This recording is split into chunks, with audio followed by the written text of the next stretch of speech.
누구나 미디어를 만들고 소비할 수 있는 디지털 미디어 시대를 맞이하게 되면서 우리는 미디어를 통해 뉴스를 접하고 일상을 공유하며 다른 사람들과 소통할 수 있게 되었다. 하지만 최근 가짜뉴스가 무차별로 유통되면서 우리나라뿐만 아니라 전 세계에 심각한 부작용을 초래하고 있다. 따라서 디지털 미디어 시대에는 미디어를 제대로 활용하는 법, 즉 미디어 리터러시에 대해 아는 것이 중요하다. 미디어 리터러시에 대해 알기 전 가짜뉴스에 대해 먼저 알아보자. 가짜뉴스란 일반적으로 상업적 또는 정치적 의도성을 가진 거짓 정보, 기성 언론사 뉴스 형태를 그대로 모방해 실제 언론 보도인 양 허위로 유포되는 정보 등으로 정의된다. 그렇다면 가짜뉴스는 언제부터 시작되었을까? 가짜뉴스의 역사는 인류 커뮤니케이션의 역사만큼이나 길다. 과거 백제 무왕이 지은 서동유부터 1923년 발생한 관동 대지진까지 가짜뉴스는 우리의 역사 속에서 늘 반복되어 왔다. 하지만 최근 일어나고 있는 가짜뉴스 현상을 보면 이전 사례들과는 다른 점을 발견할 수 있다. 21세기형 가짜뉴스는 스마트폰이 발달하면서 상황이 달라졌다. 특히 SNS가 활성화되면서 가짜뉴스의 영향력은 급속도로 커지고 있다. 그렇다면 가짜뉴스는 왜 만드는 걸까? 가짜뉴스의 의도는 바로 돈이다. 이러한 가짜뉴스로 인한 경제적 피해는 얼마나 될까? 현대경제연구원은 가짜뉴스에 따른 사회적 비용을 분석하기 위해 언론진흥재단의 자료를 토대로 1년간 총 기사 건수를 약 1,400만 건으로 가정하고 이 중 1%, 약 13만 건을 가짜뉴스로 분류했다. 분석 결과 가짜뉴스의 경제적 비용은 총 30조 900억 원이다. 이 중 당사자 피해 금액은 22조 7,700억 원, 사회적 피해 금액은 7조 3,200억 원이다. 2015년 기준 우리나라의 명목 국내 총생산이 1,550조 원이었던 점을 감안하면 가짜뉴스에 따른 연간 피해액은 명목 GDP의 2% 수준에 달한다. 따라서 미디어를 유의미하게 활용하고 미디어를 통해 올바른 정보를 습득 및 생산하기 위해서는 미디어 리터러시가 반드시 필요하다. 그렇다면 미디어 리터러시란 무엇일까?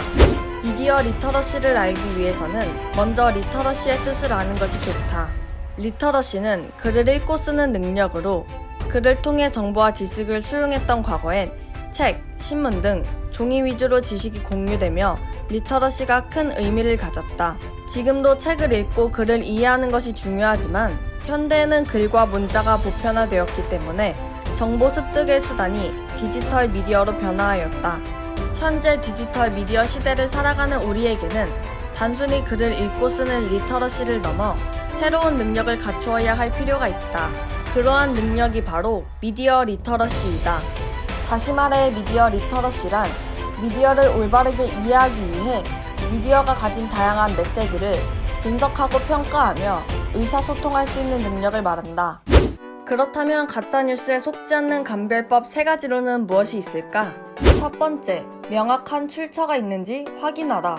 유튜브, 페이스북, 인스타그램, 트위터 등 SNS와 모바일 어플로 쉴 새 없이 정보가 제공되고 좋아요가 눌리며 공유되는 오늘날은 가짜뉴스의 확산이 최적화된 시대이다. 지금 이 순간에도 명확한 출처와 경로를 알 수 없는 크고 작은 정보들이 노출되고 공유되며 재가공되고 있다. 이러한 가짜뉴스의 홍수 속에서 우리가 가장 쉽고 확실하게 확인할 수 있는 요소는 바로 출처의 여부이다. 정확한 언론사명, 기자 이름, 작성일이 표기되어 있는가? 수치나 사실을 증명하는 참고 자료의 출처가 분명한가? 의견을 참조한 전문가의 신원 및 소속을 알 수 있는가? 등을 체크하여 정보를 수용하면 기사의 외양만 갖춘 텍스트가 아닌 진짜 기사를 접할 수 있다. 두 번째, 표현이 과장되거나 자극적인지 확인하라. 잘 나가던 B씨, 알고 보니 결국 이렇게 자극적이고 과장된 기사 제목 한 번쯤 본 적 있을 것이다. 이러한 기사를 읽어보면 통계 수치 및 출처가 불분명하거나 기사화될 만한 내용이 아닌 경우가 대다수이다. 이렇듯 기사의 제목, 이미지, 본문 등이 과장되거나 자극적인지 확인하는 것 또한 가짜뉴스를 감별할 수 있는 방법이다. 단어 표현 외에도 내용 자체가 상식에 어긋났는지 혹은 공유수가 비정상적으로 많은지 유사한 내용이 예전부터 떠돌았는지 등을 체크해보자. 세 번째, 양측의 입장이 모두 나와 있는지 확인하라. 세 번째 감별법은 편파 보도의 가능성을 확인하는 것이다. 양측이 대립하는 상황을 한 측의 의견만 편파적으로 기사화할 경우 실제 상황과 대중이 수용하는 내용이 멀어질 뿐 아니라 갈등의 골 또한 깊어질 수밖에 없다. 특히 대중의 여론과 직접적으로 연결되는 정치, 연예계 등의 분야는 편파적인 가짜뉴스에 지대한 영향을 받는다. 또한 이용자가 조회한 기사, 구독한 언론 채널 등의 정보로 알고리즘을 만들어 유사한 내용을 지속적으로 접하게 만드는 빅데이터 시대가 도래해 편향된 정보에만 빠져들기가 더욱 쉬워졌다. 이러한 상황에서 정확하고 객관적인 뉴스를 수용하기 위해서는 기사의 양측 입장이 모두 실려 있는지, 매체가 어떤 입장을 취하고 있는지 등을 파악하는 것이 중요하다. 디지털 미디어 시대가 시작되면서 좀 더 편리하고 손쉬워질 것 같았던 일상은 점점 더 복잡해지고 있다. 모든 사람이 정보에 접근하고 정보를 생산하기 때문에 개인의 주체적인 정보 수용이 그 어느 때보다 강조되고 있다. 글을 읽지 못하는 사람을 일컫는 문맹이라는 단어도 이제는 미디어 정보를 명확하게 이해하지 못하는 미디어 문맹으로 변화했다. 때문에 안전한 디지털 미디어 시대를 위해서는 수용자와 생산자 모두 미디어 문맹에서 벗어나야 한다. 그중 가장 좋은 방법이 바로 미디어 리터러시다.